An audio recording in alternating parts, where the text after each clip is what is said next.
Good evening, everyone, and I'm sorry for the past and inconveniences due to the low amount of battery that I have,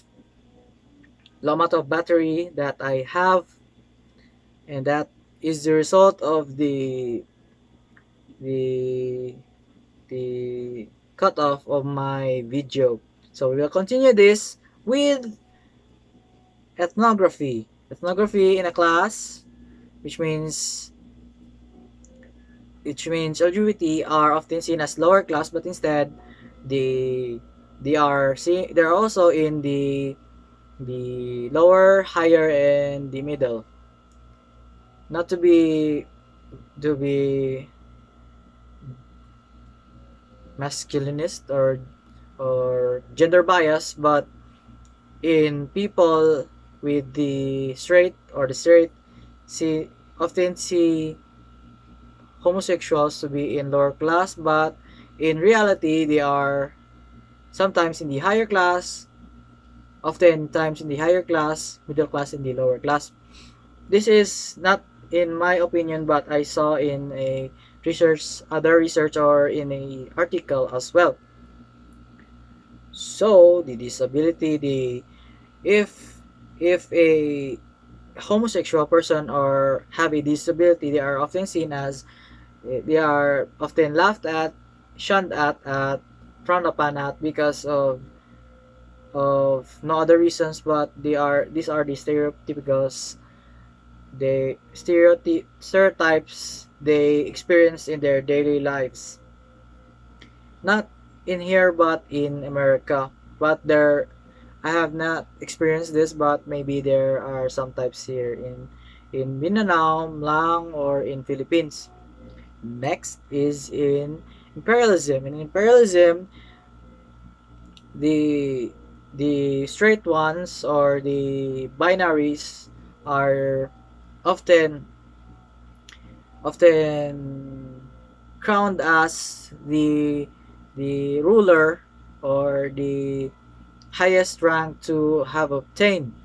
For example, if I were a son of a king, the crown will, if he dies, the crown will certainly go to me and no other else. Instead, if she, if I will have if I will have a sister which is a girl, if I die, the crown will be given to her. But if I were a homosexual, the terms will be different and be very cringy.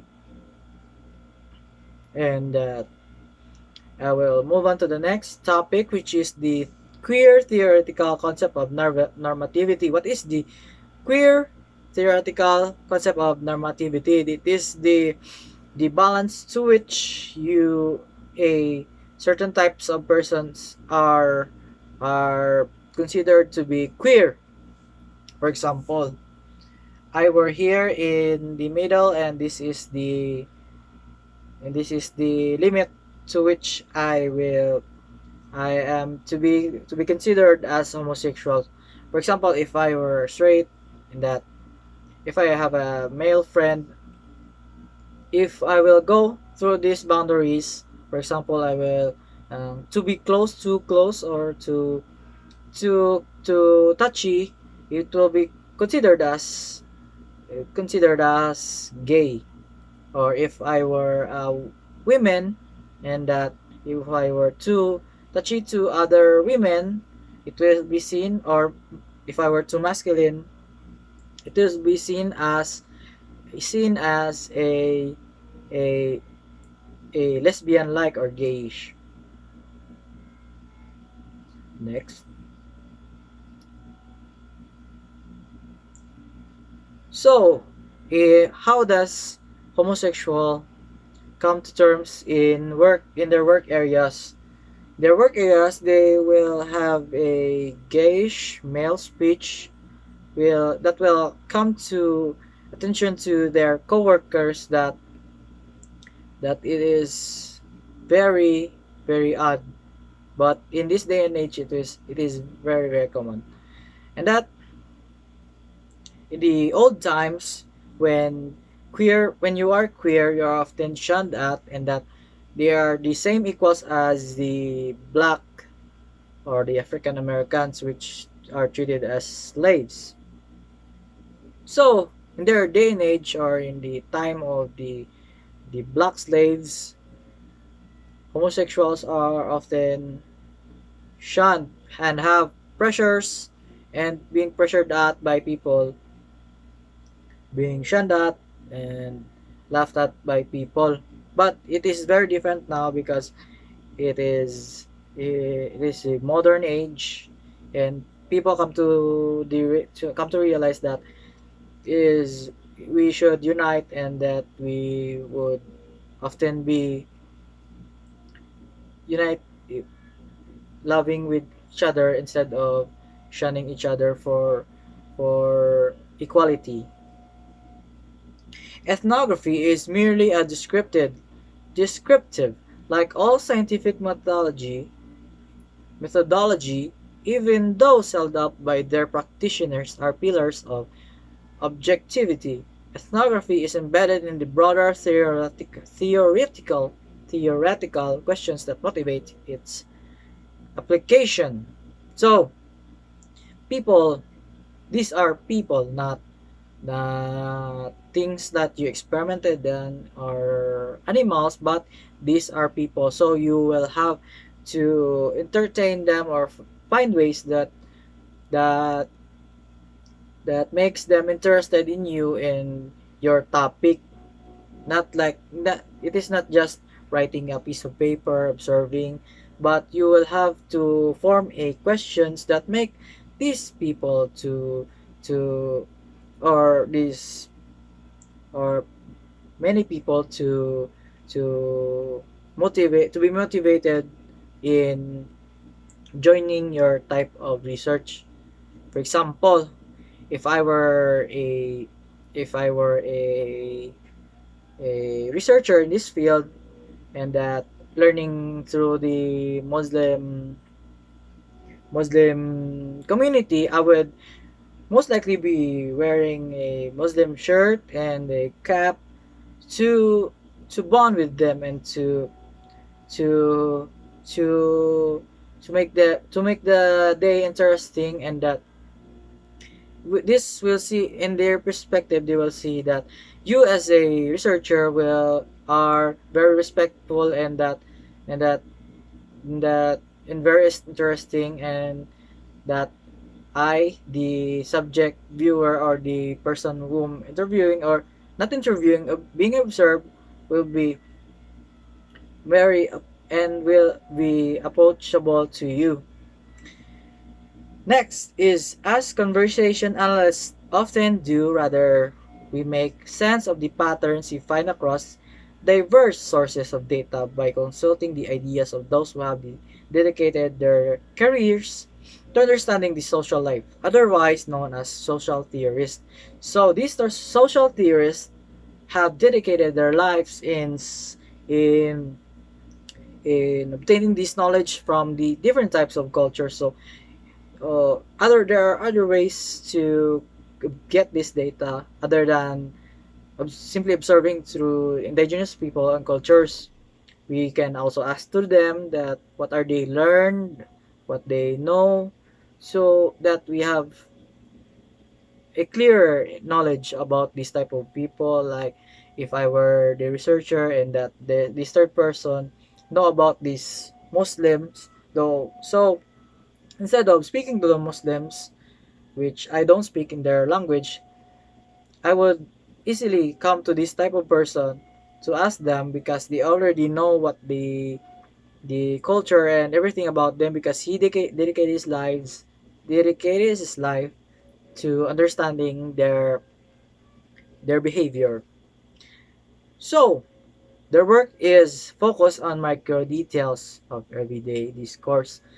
Um, Other than culture, this type of research also focuses on the details, like the how they manner, the what are their mannerism, and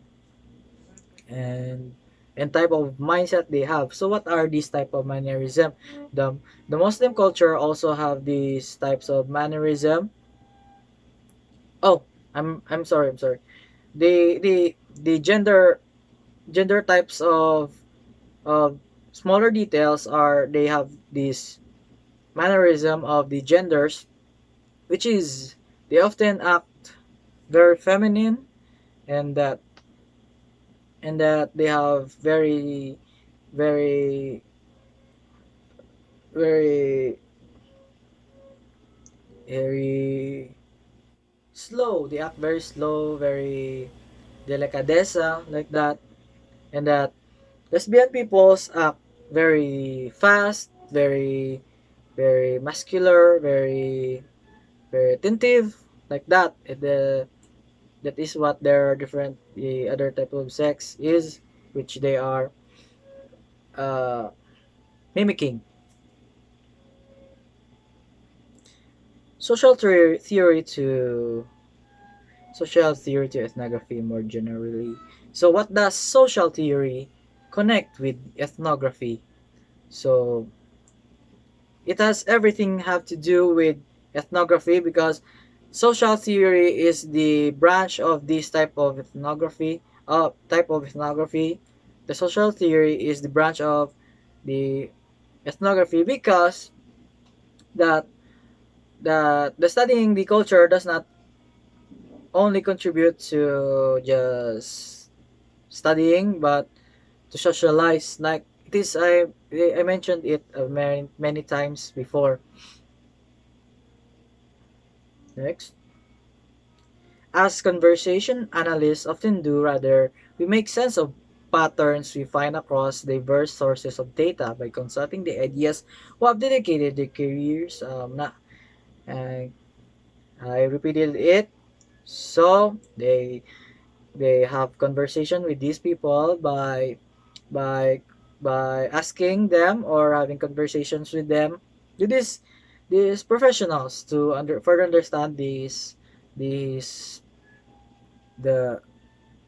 the methods they use and in the in the field work they're in. It also gives a broad importance of social theory in it's perhaps obvious to researchers in language, gender, and sexuality, particularly given the field's long-term intimacy with evolving traditions of feminist and queer theory. It is very hard for them because the culture is everlastingly evolving. It is not very stable, so they will have a very hard time to to further absorb the learnings due to this and due to the long term effect it has to them. Together, such theoretical perspective carry the potential to eliminate patterns in our data to make our claim regarding the workings of language in the society. Together, together in this type of long-term research, long-term long-term ever evolving traditions and culture, we will come to realize these patterns of of ever-changing culture. For example, we as a Filipino often regard our fashion to the mimicking of the other countries. But first, we our countries were our fashion were only barong Tagalog, very formal like that. And as the years go by, our our our formal attire became very stylish, like the t-shirt and like that. Very common to the Westerners, the other types of countries that we have. Next,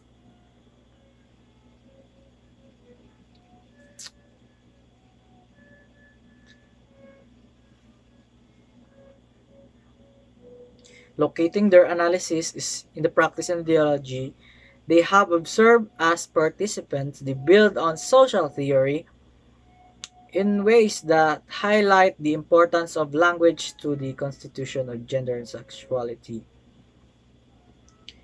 Elite ethnography. Linguistic ethnography show relies on the triangulation of methods that include participation, observation, formal interviews, field notes, and archival work. This is the other types of steps, but it is in my perspective it is awfully similar to the point that they just observe observe in a certain distance, then go to an interview with the same thing and take down notes and put it in somewhere that they to hide these types of data.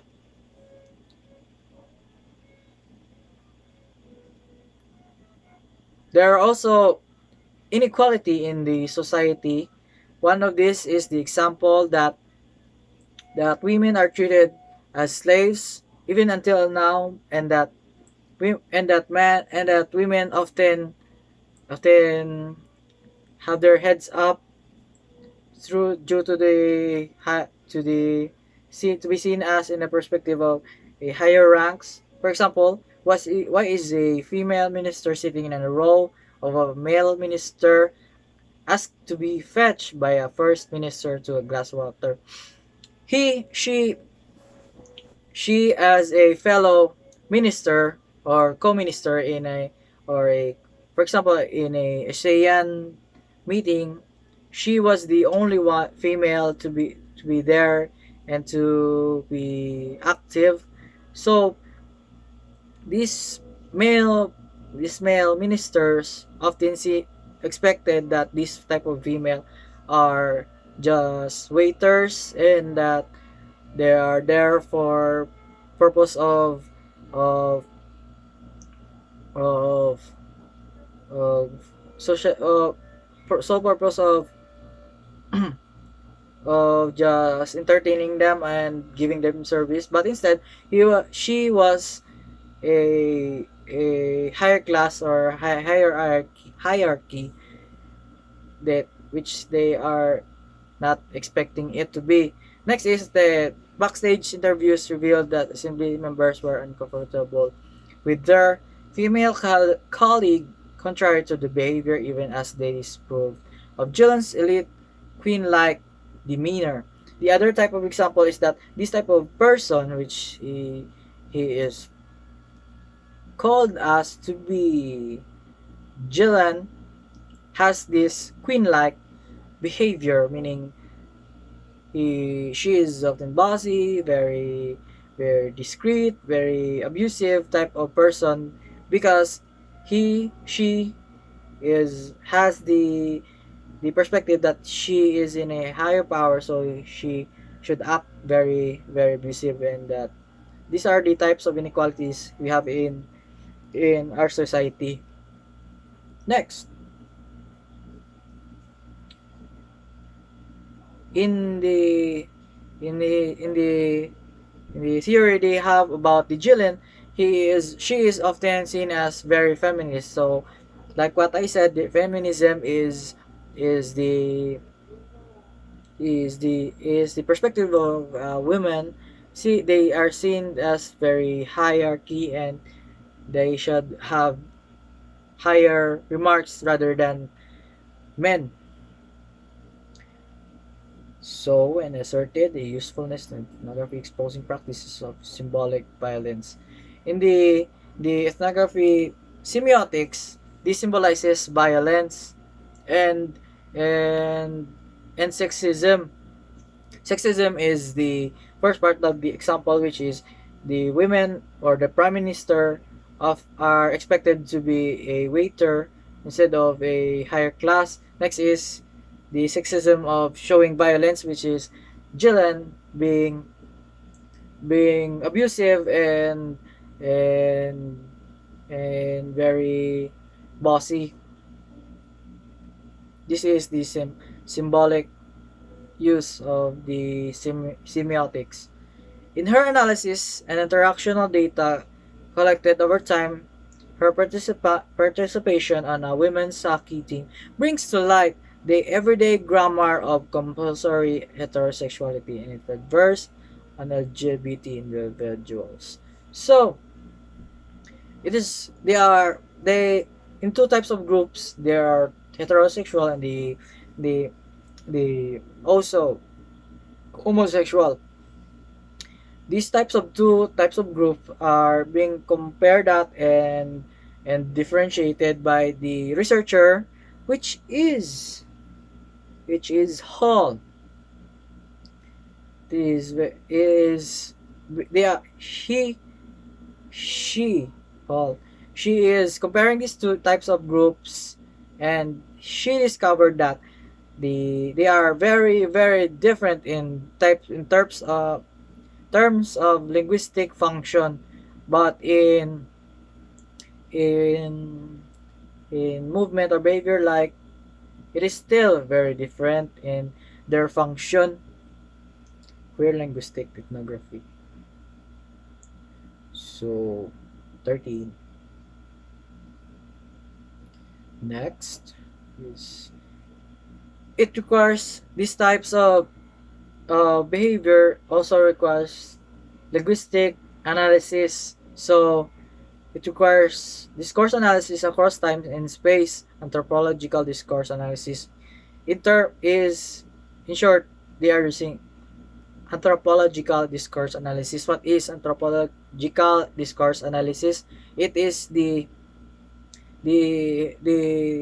comparison of the language they use in their daily lives and the behavior and how they produce those languages in their daily lives. For example, women and homosexuals, women often have different tones in speaking their language eh, compared to homosexuals, where they are very similar in the types of behavior. These are types of discourse analysis. Next is Phillips also outlines how her analytic observation arose from collaboration with co-researchers in the field who offered key insights as they recorded, transcribed, translated discourse data in the different domains. So, to easily grab these types of data, he uses his coworkers or his collaborators to expand the learnings and the data collecting to instead of 6 years, they can quickly gather data in just over 6 months, like that. With a broad amount of collaboration they have with people to make it easier for them. Just by recording, transcribing, and translating this data, you can produce a discourse analysis. Backstage linguistic labor.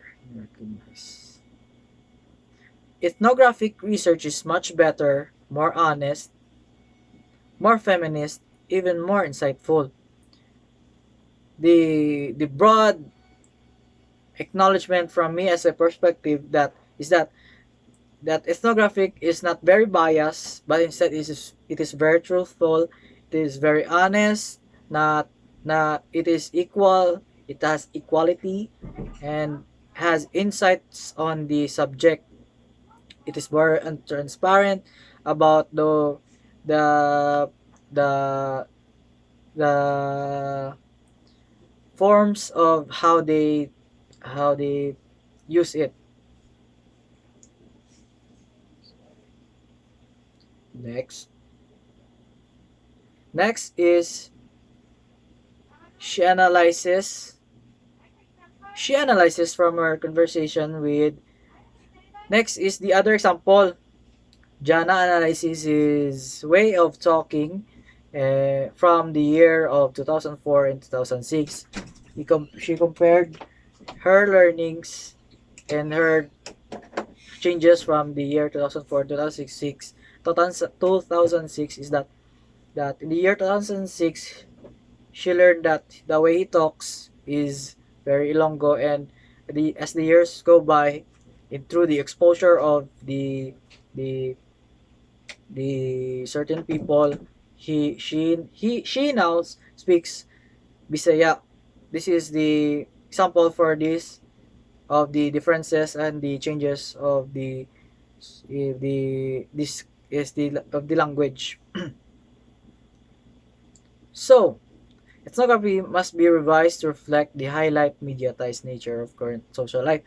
So, every now and then, these types of research have citation to further revise the wrongs or the terms that they use very incompetently in further years. This is why these types of theory are being used over and over again through years of through many new generation. They use these types of theory to make it a better part of its version.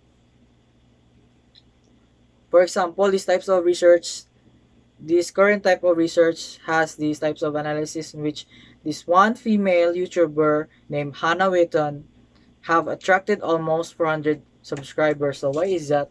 Hannah Witton uh, attracted so many subscribers in this day and age, and that in the old day and age they don't have any internet or like that, but now they easily attracted people. It is because she seeks to understand that how Witton videos encounters with normative products. How Witton, for example, if I were a YouTuber or instructing some person on how to build a house or paint the walls, it's very, these are type of normal actions that interest other people, and that is how in the same situation as Hannah Witton attract those subscribers, because it has very similar or relative actions to the people, and that is the very modernized type of research in which they are conducting. Next, to to finish this, the I will have to explain it in a very simple term. So let's get back to the start. What is ethnography connected to what is anthropology connected to the ethnography, and ever shifting symbols connected to the gender sexuality. Ethnography is the branch, it is the main type of research or understanding of the world, everything in the world. The branch of it is the ethnography, in which the study of the culture, the behavior, the language, the religion, race, gender in it. And what does it have to do with it? Shifting semiotics. Shifting semiotics have to do with the time base in which the ever shifting time we have ng ever shifting time we have connects with the ever shifting symbolism it has in the modern years. Gender does not only have two types of genders, it has different types of genders, other types of genders. This is what the ever shifting semiotics means, that gender often evolves throughout the years from male, female to non-binary, queers, gay, transgender. And this is what it has to do with connecting with sexuality in itself. So um, so thank you, and I would like to have a great gratitude to Sir whom is listening to this, and thank you for the patience and the time, and God bless.